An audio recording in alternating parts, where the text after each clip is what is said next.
pandangan masyarakat terhadap hukuman syariah. Assalamualaikum warahmatullahi wabarakatuh. Nama saya Muhammad Hadi Akasha bin Zakaria. Nama saya Nur Izham Daini bin Abdullah. اسمي محمد لقمان الحكيم بن أهلان. Nama saya Muhammad Hazim Abdul. Saya Muhammad Haikal bin Muhammad Anwar. Saya Muhammad Ilham Saputra bin Syed Muhammad. Saya Saksi bin Muhammad. Bab 1, pengenalan. Apa itu syariah? Dari sudut bahasa, syariah mempunyai beberapa maksud. Antaranya ialah jalan yang lurus atau jalan yang dilalui oleh orang ramai untuk mendapatkan sumber air untuk diminum mereka sendiri atau binatang ternakan mereka. Ia juga boleh diertikan sebagai ajaran agama atau manhaj oleh sebahagian ulama. Sudut istilah pula, syariah bermaksud aturan atau ketetapan yang diwahyukan kepada Rasulullah SAW yang terdiri daripada hukum hakam dalam Al-Quran dan As-Sunnah yang berkait dengan bidang akidah dan perbuatan-perbuatan mukallaf, sama ada hukum hakam qaid atau zani. Perkataan syariah dan yang seerti dengannya ada disebut dalam Al-Quran. Antaranya firman Allah SWT, Surah Al-Ma'idah ayat 48. Maksudnya, kesudahannya kami jadikan engkau, wahai Muhammad dan utusan kau, menjalankan satu syariat yang cukup lengkap dari hukum-hukum agama. Maka turutlah syariat itu, dan janganlah engkau menurut hawa nafsu orang-orang yang tidak mengetahui perkara yang benar. Surah Al-Jasiyah ayat ke-18.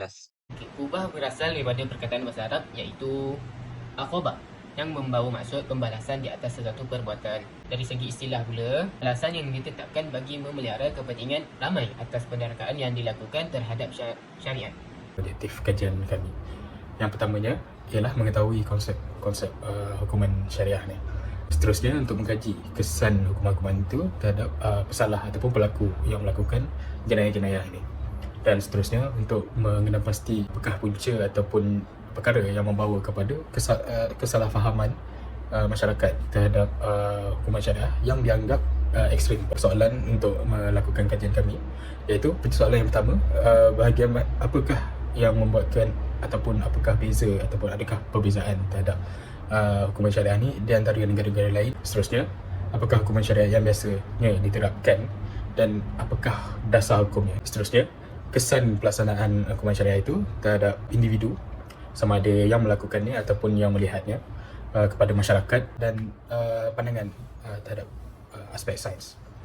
Dan lagi sekali, apakah kesalahfahaman umum mengenai hukuman syariah ini yang dianggap ekstrim. Baiklah, untuk persoalan yang pertama iaitu bagaimanakah konsep syariatan hukuman-hukuman syariah yang berbeza di pelbagai negara atau komuniti Islam. Jadi perbezaan ini merangkumi dari segi aspek jenis-jenis hukumnya, dari segi penggunaan hukum-hukum hudud, kisah dan sebagainya. Baiklah, contoh yang pertama, negara Brunei. Pada tahun 2019 mereka telah perkenalkan undang-undang hudud dalam undang-undang negara mereka, dan antara perkara yang diubah ataupun diperketatkan adalah bukan sahaja pesalah yang mencuri, tetapi mereka yang melakukan jenayah zina juga akan dipenggal galangan tangannya. Seterusnya, negara Iran. Negara ini menerapkan elemen-elemen hukum hudud untuk hukuman-hukuman syariah mereka di dalam negara Iran, seperti contoh perkara-perkara seperti aktiviti zina ataupun jenayah melakukan hubungan homoseksual. Untuk seterusnya, negara Arab Saudi. Negara ini menerapkan hukuman-hukuman syariah dalam undang-undang negara mereka sendiri. Seperti contoh yang paling asas sekali, pemotongan pergelangan tangan untuk mereka yang melakukan kecuali. Dan akhir sekali, di negara Nigeria, lebih spesifik di wilayah Zamfara. Jadi untuk mereka yang melakukan kesalahan zina, mereka akan dijatuhkan hukuman rejam sampai mati. Bahagian kategori hukuman keseksaan dalam undang-undang jenayah Islam. Okey. So, kita ada 4 kategori kat sini. Hukum hudud, qisas dan diat, kafarah dan ta'zir. Bagi pelaku yang belum berkahwin, jika disabitkan dengan kesalahan zina, dia boleh dikenakan sebatan sebanyak 100 kali. Manakala bagi penjenayah yang telah berkahwin, dia akan dihukum rejam sampai mati. Seterusnya, kita tengok pada qaza. Okey. Sesiapa yang disabitkan dengan kesalahan qaza boleh dikenakan hukuman sebatan sebanyak 80 kali. Okey, seterusnya ialah minum arak yang boleh dikenakan hukuman sebatan sebanyak 40 kali. Okey, seterusnya mencuri, mengganggu ketenteraman awam, dia boleh dikenakan hukuman penjara dan dibuang daerah. Okey. Manakala bagi merampas harta tanpa membunuh, iaitu tidak melibatkan kehilangan nyawa, dia boleh dikenakan hukuman di mana kaki dan tangannya dipotong secara bersilang. Okey, seterusnya ialah merampas harta dan membunuh. Boleh dikenakan hukuman bunuh dan dipalang. Bagi penjenayah yang disabitkan dengan kesalahan murtad, dia boleh dikenakan hukuman bunuh. Dan hukuman itu hanya diputuskan oleh pemerintah Muslim setelah pelaku tersebut enggan bertaubat apabila diminta. Seterusnya kita tengok pada hukum qisas. Okey, yang pertama, kesalahan membunuh dengan sengaja. Penjenayah tersebut boleh dikenakan hukuman dibalas bunuh. Okey, maksud dia kat situ adalah nyawa dibalas nyawa. Mencederakan anggota badan. Di mana mana-mana pesalah yang disabitkan dengan kesalahan mencederakan anggota badan, dia boleh dikenakan hukuman dibalas cedera sebagaimana kecederaan mangsa. Bagi diat berat, saya telah senaraikan dua kesalahan. Okey, kesalahan pertama iaitu membunuh dengan sengaja yang memang ada niat nak bunuh. Waris mangsa, dia tak mahu kisah dijalankan. Maksud dia, dia tak nak penjenayah itu dibalas bunuh. Dan dia nak ditukar dengan diat. Okey. So, bila ditukar dengan diat, maka hukuman bagi penjenayah atau pembunuh tersebut ialah dia kena tanggung sepenuhnya 100 ekor unta dan dia juga kena bayar dengan segera. Seterusnya ialah membunuh dengan tidak sengaja tetapi seolah-olah sengaja. So, contoh kat sini ialah seseorang memukul orang lain dengan rotan lalu mati. Okey. So, dalam kes ni hukumannya ialah waris pembunuh yang akan tanggung 100 ekor unta dan dia boleh dibayar beransur-ansur selama 3 tahun. Hukum diat yang kedua iaitu hukum diat ringan. Antara kesalahan yang terkandung seperti membunuh dengan tidak sengaja. Sebagai contoh, seorang pemburu tertembak orang lain yang disangka seekor rusa. Apakah hukumannya? Hukumannya adalah 100 ekor unta ditanggung oleh waris pembunuh dan boleh dibayar beransur-ansur selama 3 tahun. Okay, yang seterusnya iaitu hukum kafarah. Kafarah ni antaranya yang terkandung seperti kesalahan persetubuhan pada siang hari di bulan Ramadan dan zihar.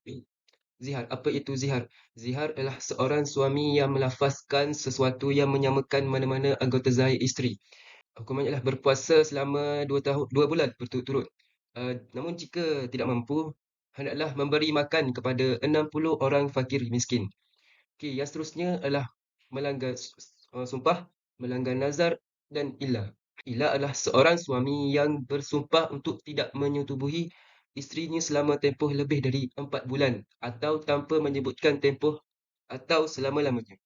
Hukuman yang dikenakan adalah seperti memberi makan 10 orang fakir miskin atau memberi pakaian kepada 10 orang fakir miskin.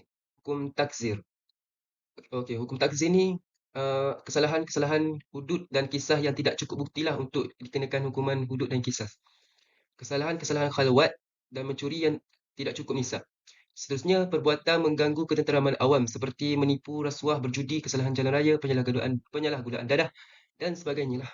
Hukuman yang dikenakan contohnya seperti nasihat, teguran, ancaman, pemelawan, pengisytiharan umum, denda, perampasan harta, sebat, buan daerah ataupun penjara. 4.3 iaitu apakah kesan pelaksanaan hukuman syariah terhadap individu, masyarakat serta kesan dari sudut sains. Kesan yang pertama adalah kesan kepada individu dapat memberi pembalasan atas jenayah yang dilakukan kerana hukuman dalam Islam juga menekankan unsur pencegahan. Seterusnya, kesan kepada masyarakat dapat mendidik dan mengajar masyarakat keseluruhannya agar menghindari perbuatan jenayah bagi mewujudkan keamanan dan ketenteraman dalam masyarakat di samping mengejar redha Allah di akhirat kelak. Seterusnya, kita dapat menegakkan keadilan dalam kalangan manusia agar dapat hidup dengan aman dan sejahtera.